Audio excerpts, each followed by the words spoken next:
Warren, I guess, mate, how important, how much did you emphasise getting off to that quick start? I mean, it was brilliant they did, but how much of it was that planned? We don't emphasise quick starts. We emphasise performance, playing well. Again, tactically in the game plan we have going into the game, you want to try and find ways to expose the opposition or hurt them. And so whether it was a quick start or not, which was great, it was what we were doing with the ball to obviously open them up and cause them problems. That was the most pleasing thing. How much is confidence playing a factor as well? I mean, you can sort of see it a little bit, I guess, in guys like Dylan and stuff like that their tails are up at the moment. And how much are you just sort of trying to encourage that and keep that going? I don't have to do too much, really. Confidence is everything in football. You know, we've got 11 confident players starting the game at the moment, and we've got 3 or 4 coming on, and there's others waiting in the wings for an opportunity. But it's everywhere at the moment. It's in our games, it's in training, so it's a good vibe at the moment in the group. I guess one thing that Dylan did point out at halftime was he sort of said that you guys deliberately tried to target perhaps a lack of pace, or what you might perceive as a lack of pace in the sort of centre of their defence. I mean, how much of that was the game plan going in? Dylan would say that because he's quick. So, look, I don't know if we necessarily spoke about that. We spoke about our strengths when Dylan's quick, and obviously it doesn't matter who we come up against. We think he can get in behind and cause opposition trouble with his pace. And I guess just obviously the role that Scotty's playing as well. Like, I mean, he's developed such a reputation as a finisher, but you've got him playing that little bit deeper, and he's sort of showing that he can still score the goals and bring into play as well, can't he? Yeah, that's right. He's a good player. I've always said this about Scott McDonald. He's a quality player. He's still got more to give. There's more in the tank. And again, he was good today. Interested, 4-2 half time. Obviously, did you come in and just keep propping up, don't worry about it, forget about it, or do you say, look, a bit disappointed, led in 2 goals, or do you just go, nah, who cares, get on with it? No, both goals were obviously avoidable from our perspective. The second goal was most disappointing for us, and it was touched on at half time because we had a really sloppy 2 or 3 minutes, and the performance was great, but we had to make the point that if you want to be a good side, you can't switch off at any time. You've got to be ruthless. And the warning sign was there about 30 seconds earlier from a chance we gifted them where it hit over the bar, and we didn't heed that warning, and they punished us with the free kick. Now, leading into Tuesday night too, do you just try? What's the message towards them leading to Tuesday night? Do you try and just let them play with the confidence? They got the confidence now. Just go, or do you sort of reset, try and get them to forget about, as you say, not an easy win, but it's a comfortable win, and try and forget about it. Just focus on Tuesday night, it's a different game. Just prepare for Macarthur like we would Melbourne Victory. It might be slightly different the way we line up, set up. There might be different things we look at. We won't get much time in the training park to prepare, but we'll have obviously our meetings and we'll come up with our plans, and we go again. You look like you set out to play a little more direct this week, a little more than last week. It's so much as getting forward a little bit quicker. From the first time Josh Brisbane South got the ball, bang, you went straight ahead. Was that part of your game plan? Look, we want to play forwards. We want to be attacking. We want to be on the front foot. We want to play forwards. So if that means direct, I don't know. We ask them to look forwards first as a first option. We've got different options in different parts of the pitch.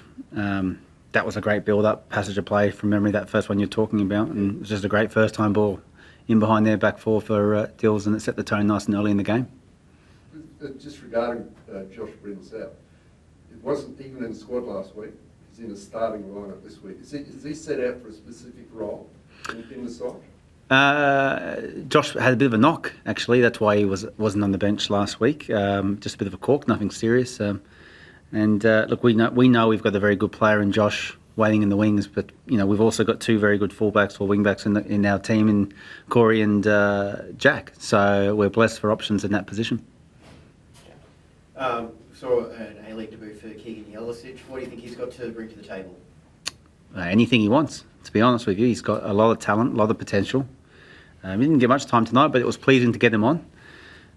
He's got a lot of improvement in him, but he's a talented boy, and we're happy to have him. And obviously, 4 o'clock kickoff here at Dolphin. Do you feel like you're building a bit of a home fortress here with the conditions as well as the fuller stands?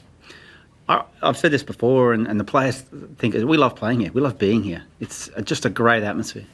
I don't know if you feel it in the stadium, but down there on pitch level, the atmosphere is great, the noise is great, the stadium looks great. So, and we're putting on some good, attractive football for the fans to cheer about, which is great. Marco, you got any questions? Yeah, Mooney, when did Jamie Young train this week and he was obviously all right to go? Yeah, mate, it's credit to Youngie. He's come back quicker than expected, and he put in the work, and he was on the park Monday and got the all clear Wednesday after the session. So, key player for us. So, unlucky for Macklin in some regards because he was outstanding for us in the 2 games he played. But obviously Youngie's a big part of what we do. So, in he comes today, and I thought he did quite well. And what's Jack's injury? More a bit of a cork in the thigh region, which was just enough to keep him out for today. Is he a chance to come back for Tuesday, or is that a bit early? Yeah, he's a chance for Tuesday, yeah. Any final questions, Joey? Yeah, Warren, congratulations. Watching down here from Melbourne, it's hard not to, remark about how bad the defending was from Melbourne Victory at times in the first 20 minutes and the second half. Did it surprise you just how easily things with your plans were working during that game? Look, it's not for me to talk about the opposition. All I would say is that the coach can't really influence anything until after the match unfolds, and obviously those things sort of take place. So whether they were bad or not, I wouldn't say that. I think obviously we probably caught the jump on them, and they had to adapt, and they did adapt halfway through that first half, and they adapted at halftime. So I can't say much more than that. I think I'm sure Brebs is a smart guy. He'll know what he needs to do in that group. Also, just quickly on Ramat Akbari, he's now played more minutes this season than previously he did his entire A-League career prior to 2020-21. What's gone right for him this season? Well, he's good enough to be in my 11. I think it's as simple as that. He's performing in training. He's now performing in games, and wherever the pennies dropped, it's all him. Because he's one of our best performers as well. And I could go through everyone in the squad today to say they did really well, but again, Ramat's performance today was of a high level, and let's hope it continues.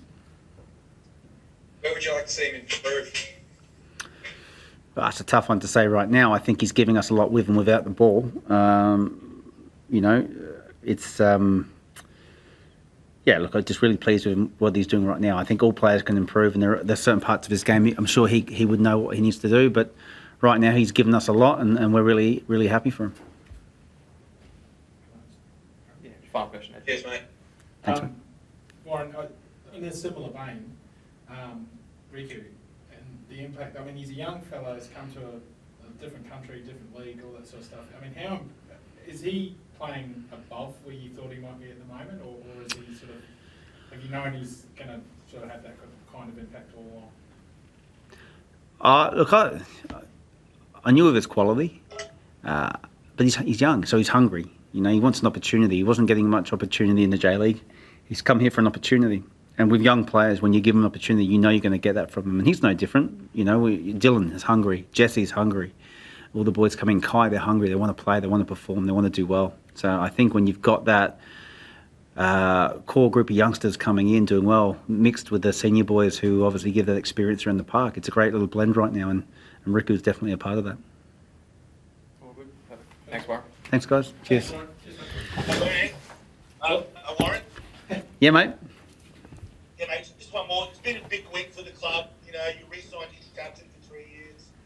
You re-signed arguably your best player for another 3 years. You won 4 in a row now.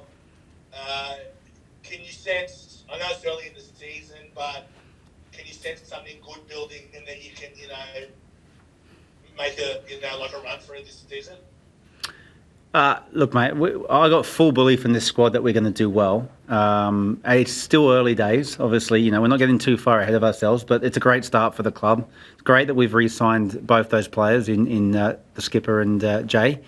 So we're in a good place right now, but we're not getting too carried away. We'll go on to the next game, as they say, as boring as it sounds, Marco.